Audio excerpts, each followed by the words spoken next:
Donc on sort de 10 jours d'une aventure incroyable. Le don du Dhamma est un don qui dépasse tous les dons, il est dit. Et je m'aperçois qu'à chaque retraite, c'est un petit déballage de ce cadeau phénoménal et que déjà le peu que j'en aperçois, c'est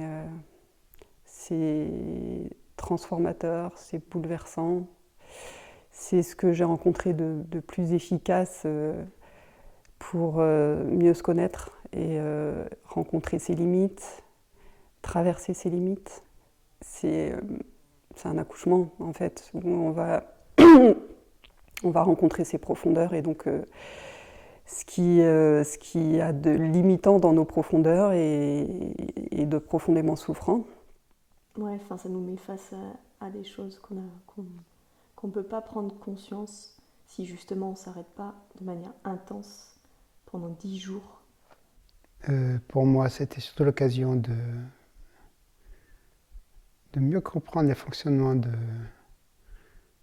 ma caboche, en fait, de mon esprit, de comment apparaissent les pensées et comment manager avec ça. Ça, c'est vraiment ce que j'ai pris conscience dans des projections sans arrêt, plein de choses qui fusent dans notre tête. On a un mental à 100 à l'heure et on a des images aussi qui nous viennent comme ça, on ne sait pas d'où ça sort. Et juste d'observer ça, en fait, on est toujours en train de faire quelque chose. Voilà, c'est un art de vivre.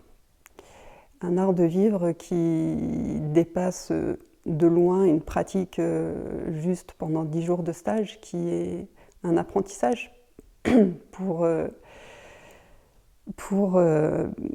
profiter du cadeau qu'est chaque instant et en profiter pleinement avec une intensité qu'on n'imagine même pas quand on n'est pas rentré dans de tels processus. Mais aussi la grande joie de découvrir ce chemin et tout ce qui m'apporte, autant dans ma vie personnelle que dans ma vie professionnelle. En fait, c'est plein de clés. Il y a pas mal de clés et d'outils à mettre en pratique après, dans la vie d'après. Et ça, c'est un cadeau qu'en fait, on a des enseignements et on peut après s'en servir. Et d'apprendre comment vivre sans attente et